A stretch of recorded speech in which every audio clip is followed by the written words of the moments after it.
नमस्कार मित्रांनो, आजच्या वेळेमध्ये आपण बघणार आहोत मुख्यमंत्री तीर्थयात्रा योजना। या योजनेबद्दल अर्ज कसा करायचा, याच्या पात्रता काय आहे, आपले अर्ज कोणत्या प्रकारे अस्वीकार होऊ शकतात, कोणत्या तीर्थस्थळी ही तीर्थयात्रा जाणार आहे, यासंबंधी आज आपण पूर्ण माहिती घेणार आहोत। तर व्हिडिओला सुरुवात करूयात।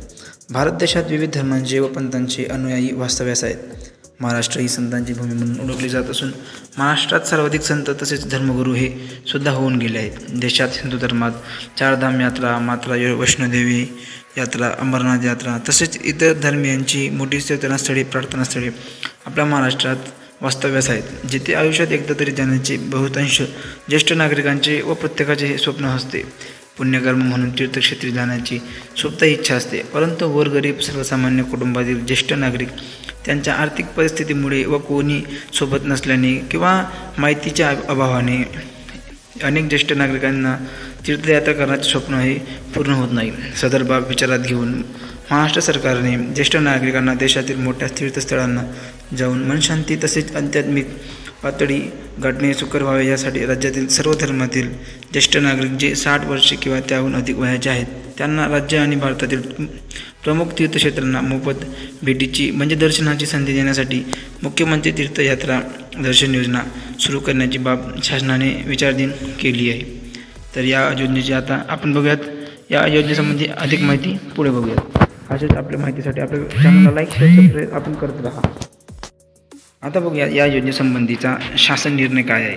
राज्यातील सर्व धर्मियांमधील ज्येष्ठ नागरिक जे 60 वर्ष किंवा त्याहून अधिक वयाचे आहेत त्यांना भारतातील तीर्थक्षेत्रांना भेट देण्याची इच्छा पूर्ण करण्यासाठी मुख्यमंत्री तीर्थदर्शन योजना सुरू करण्यास मान्यता देण्यात येत आहे। आता बघूयात योजनेचे नाव, मुख्यमंत्री तीर्थदर्शन योजना। सदर योजनेचे उद्दिष्ट बघितल्यास राज्यातील ज्येष्ठ नागरिकांना तीर्थयात्रा मोफत उपलब्ध करून देणे। तसेच योजनेची व्याप्ती जर बघितली तर सदर योजनेमध्ये महाराष्ट्र राज्य व भारत देशातील प्रमुख तीर्थस्थळांचा समावेश हा होणार आहे। तीर्थस्थळांची यादी ही आपल्याला शासनाच्या शासन निर्णय म्हणजे GR मध्ये आपल्याला अ व परिशिष्ट अ व ब प्रमाणे आहे। सदर यादीमधील तीर्थस्थळे यामध्ये काही प्रमाणात तीर्थस्थळे ही कमी किंवा जास्त सुद्धा होऊ शकतात। यात्रेकरिता पात्र व्यक्तीला या योजनेचा एक वेळच लाभ घेता येणार आहे। तसेच प्रवास खर्ची कमाल मर्यादा ही प्रत्येक व्यक्ती ₹30,000 इतकी राहणार आहे। यामध्ये प्रत्यक्ष प्रवास, भोजन, निवास इत्यादी सर्व बाबींचा समावेश असणार आहे। आता बघूयात या योजनेसंबंधी पात्रता काय आहे। लाभार्थी महाराष्ट्र राज्याचा रहिवासी असणे आवश्यक आहे। तसेच वय वर्ष 60 त्यावरील ज्येष्ठ नागरिक यासाठी पात्र होणार आहेत। तसेच लाभार्थी कुटुंबाचे वार्षिक उत्पन्न रक्कम 2.5 लाखापेक्षा हे कमी असणे आवश्यक आहे। तसेच यासंबंधी अपात्रता होण्याची काही बाबी व आपण कारणे बघूया।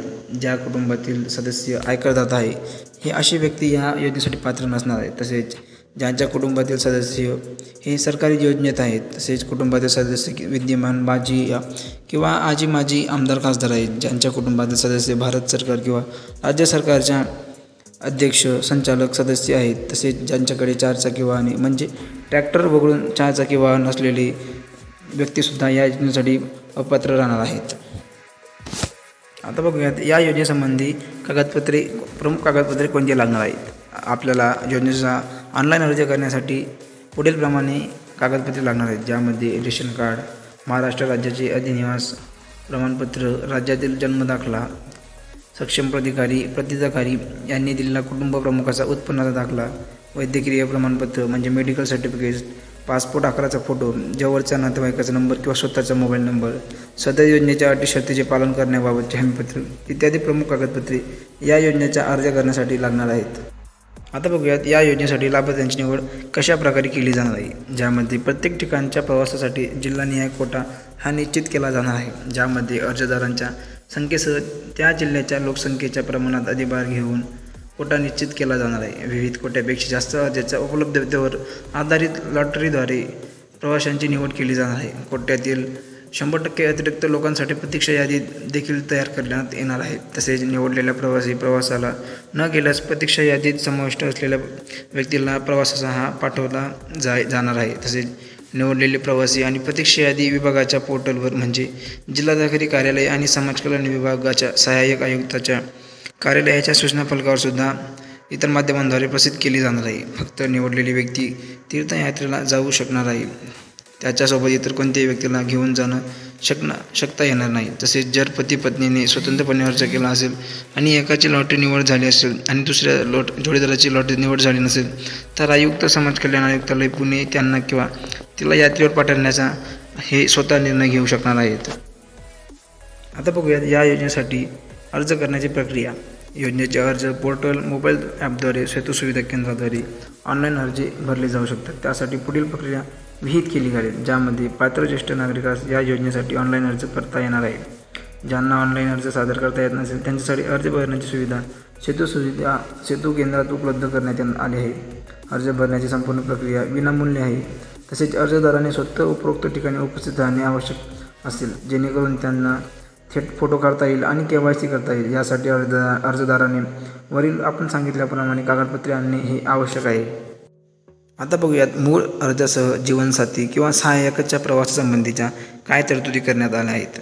75 वर्षावरील अर्जदाराला त्याच्या जीवनसाथी किंवा सहाय्यकापैकी एकाला त्या नेण्याची परवानगी असणार आहे, परंतु अर्जदाराने त्याच्या अर्जात असे नमूद करणे की त्याच्या जीवनसाथी सहाय्यक देखील प्रवास करण्यास इच्छुक आहे असे गरजेचे आहे. 75 वर्षावरील अर्जदाराच्या जोडीदाराचे वय हे 60 वर्षापेक्षा कमी असले तरीही प्रवासी सहाय्यक अर्जदारासोबत प्रवास करू शकणार आहे. तसेच प्रवासात सहाय्यक घेण्याची सुविधा तेव्हाच उपलब्ध होईल जेव्हा अर्जदाराचे वय हे 75 वर्षापेक्षा जास्त असेल आणि त्याने एकट्याने रेल्वे प्रवासासाठी अर्ज केला असेल. अर्जदाराचे वय 75 पेक्षा कमी असल्यास सहाय्यकांना परवानगी दिली जाणार नाही. तसेच सोबत प्रवास करताना जोडीदारासोबत मदतनीस घेण्याची सोय नसेल.